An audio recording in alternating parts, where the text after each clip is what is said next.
Okay. Someone new to the podcast. I mean, to the video, the review. We just saw The Hobbit, Battle of the Five Armies, the third movie in the trilogy, and it was good. It was wild. It was wild. It was definitely an experience. I'll say that. Yeah, I mean, so it was good. It was really good. Now, I recommend you get some sleep before you see this movie because parts of it dragged. I'm not going to try to sugarcoat that. And some of the dialogue was awful. And, there's a certain, I've said this before, but it's a fantasy movie. But there's a certain reality to even a fantasy movie. So you set the reality and then you play within your bonds of reality, You don't change it up. This movie doesn't really aspire to that. So there's a lot of fantasy elements. But to me, it's like, it feels epic. It feels like a movie that's going to hold up over time. There's a number of things I want to say about it. So one, it was shot in 48 frames per second, which is really good. It's really cool. So you get the higher frame rate and you can really see the motion, and you can see the features of people. I want all my movies shot like that, and I know certain people don't think that we should see it in that way. And they think it looks like a home video and all that stuff. I completely disagree. I think you can really see the acting performances, and I think what's required is a higher level of technical movie making. Definitely. So, but just because there's a higher level required does not mean you pull back. Don't do it. Yeah. You go towards it. When it's amazing, it's amazing. Like in this movie, some of the acting performances, like you can see the pores on their face, you can see the crinkles, the tears. You can see, it's amazing. It's great. The Hobbit, what's his name? Martin Freeman. Martin Freeman does an Bilbo awesome Baggins. job. And the fight sequences too, the really good ones, the ones you can tell they put the time into, are phenomenal. Like when you're in it, it's like so crisp. You can see every thing, but then you have the other sequences where it's just like a mass fight and it's not really like one of the epic ones, and it's lacking a little bit. You can see it's a little sloppy, or it's not as crisp, or you can see the actors are like, ugh, it's like not as, it takes you out of it a little bit, I thought. Yeah, but I mean, we were talking about this before this, there's certain scenes of this movie that you could just like blow up as posters. I mean, just almost the whole thing. a lot of it. And it's 60% like, maybe. It's not just like, oh wow, look, freeze that right there. That could be a poster. It's like, all right, I've been watching this for about 5 minutes, and every frame of this movie could be a poster. The amount of detail and craft that went into making this is outrageous. It's outrageous. Awesome. The best people in the world are making this. I mean, it's hard for me to rate this movie because, on one hand, I thought the dialogue was awful. I just thought it was not great at all, and I thought that some of the action sequences were way over the top.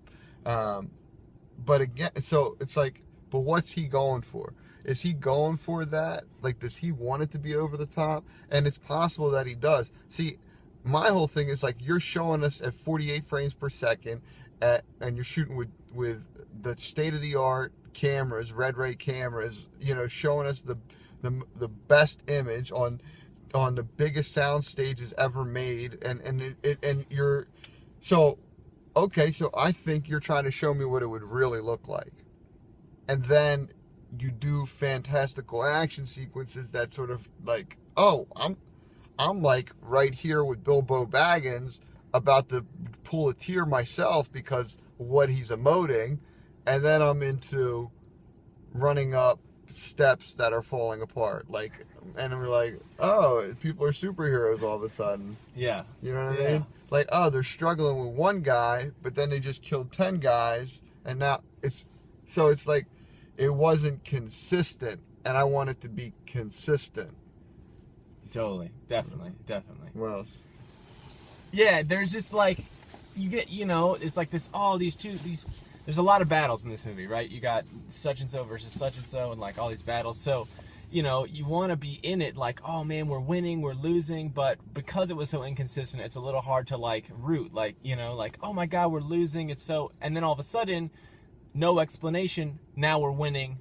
Or they cut away to another scene, you come back and it's like all resolved, like this tension that you were like, oh my God, what's gonna happen is like doesn't exist anymore. It's like, oh, we're done, so that was a little frustrating, and definitely was like, well, I don't know what the hell's gonna happen, and it made me like care less, because I'm like, I'm in it for a minute, and it's like it didn't matter at all to the greater story. Yeah. So, and they tried to zoom in on these like little like things that are happening amidst this bigger battle. You got the townspeople, you got these dwarves, and definitely some stories I cared about, and then some stories I just was like, I would wish you weren't even part of it. Like the townspeople was just like, yeah, it seemed like they were trying to stretch, and I know that's some of the criticism, and I don't particularly like to jump in on that, like, and say, yeah, they're trying to stretch to make more money, but it definitely felt like they were stretching some things out. Like they could have cut like 20 minutes out of this movie, I think.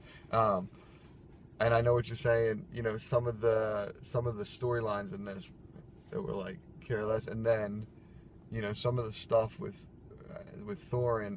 I mean, it just dragged. At one point, I thought I was gonna pass out. Like, what? Really more of the same? Like more? I'm like, okay. So, but. Like they do these vast shots and they pull out and you see this, dwarf on a frozen waterfall and you're like, holy God, this is magnificent. Or you see this wizard fight and you're like, breathtaking. You're like, what? This is out of control. And the 3D was really good. I thought 3D was really good in most areas. Yeah. I thought it looked like you could see through things, which is crazy, like ice and ghosts and like through people. It was just smoke. There's one thing we do want to say. At the beginning of this movie, they show a trailer for the upcoming Star Wars, and let me tell you, oh my God, so good. They should not show that trailer, because as soon as they showed that trailer, I'm like, I'd rather be watching that movie. See that. And it's depressing. It's like 2015 December. I'm like, oh my God. But let me tell you, on the IMAX screen, that trailer, bananas.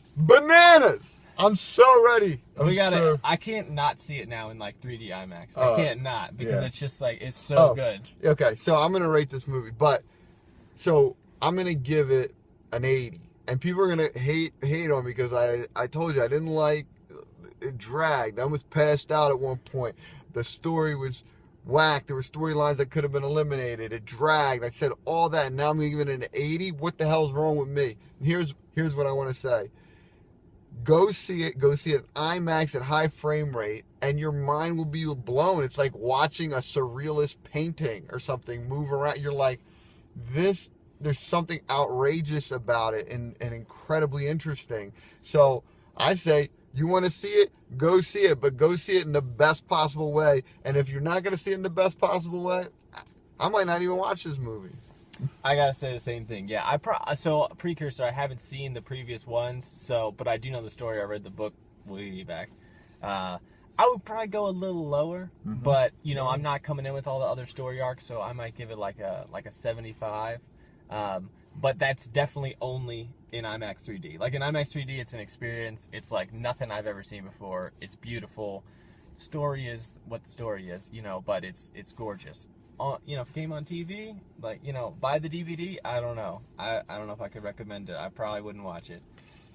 Maybe all three back to back if you're like really like in a Lord of the Rings type of mood, but it's not that good. I would say. All right, cool. So, and by the way, the dwarves finally do start kicking butt in this one. I mean, I know they've sort of been punks in the first two. He doesn't know that, but they actually get They were pretty awesome. They were pretty badass in this one.